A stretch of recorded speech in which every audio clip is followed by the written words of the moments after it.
Hello बच्चों, आप सब कैसे हैं? आई होप आप सब अच्छे होंगे।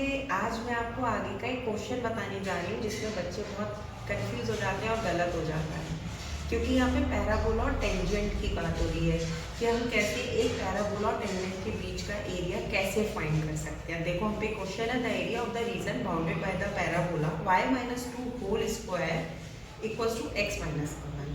The tangent to the parabola at the point 2, 3। अब जो टेंजेंट है पैराबोला पर 2 और 3 पर कट करती है, ये टच करती है एंड द एक्स एक्सिस और एक्स एक्सिस पर है। तो इसके लिए सबसे पहले हमें एक टेंजेंट निकालनी पड़ेगी। तो उसके लिए हमें क्या चाहिएगा? टेंजेंट के लिए स्लोप चाहिएगा dy/dx। तो y-2 का whole square equals to x - 1 हम करेंगे।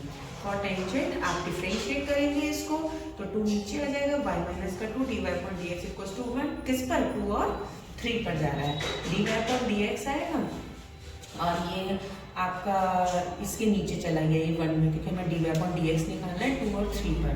ठीक है, अब ये 1/2 आ गया, y की जगह हमने 3 रख दिया, तो ये 1/2 हमारे dy/dx की वैल्यू आ गया। हमें सभी को पता है लाइन का इक्वेशन जो होता है y - y1 m x - x1 होता है।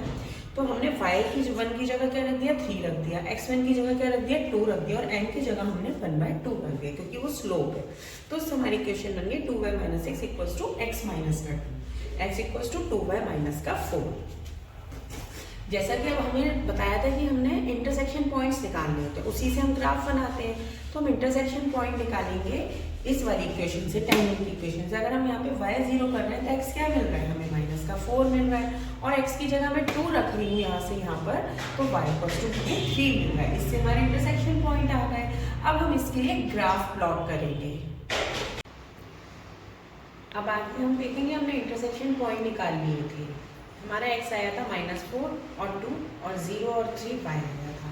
तो अब ये देखेंगे कि 0 -4 हमने ग्राफ प्लॉट करा, ये पैराबोला बनाया हमने y-2 पर। वर्टेक्स कहाँ पर आ रहा है? हमारे 2 पर, 2 और 1 पर आ रहा है हमारे वर्टेक्स। तो जब हमने y को 0 करा तो हमें x - 4 मिला, यानी कि जो हमारी टेंजेंट है वो पीछे तक जा रही है और 2, 3 को टच कर रही है। तो हमें पैराबोला और टेंजेंट के बीच में एरिया निकालना है।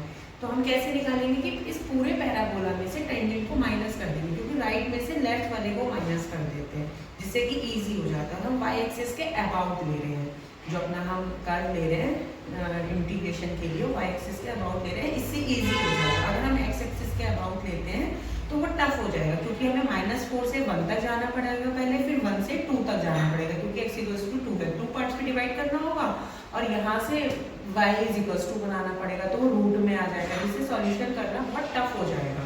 इसलिए हमने y एक्सिस के अबाउट ले लिया है।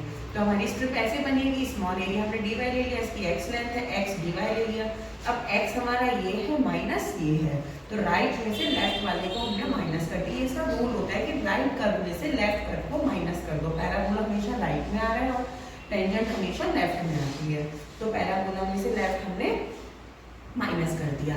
बस अब हम 0 से 3 तक हमारी लिमिट जा रही है y एक्सिस पर, तो 0 से 3 के बीच में हम क्या कर लेंगे? इसको इंटीग्रेट कर लेंगे। इंटीग्रेट करने का y - 2 का होल स्क्वायर प्लस 1 और -2y - 4 इस तरीके से करेंगे, इसका होल स्क्वायर खोलेंगे तो इतना आ जाएगा। फिर हम सिंपली इसको इंटीग्रेशन कर लेंगे। इंटीग्रेशन करने का 0 से 3 तक इसमें लिमिट रख देंगे।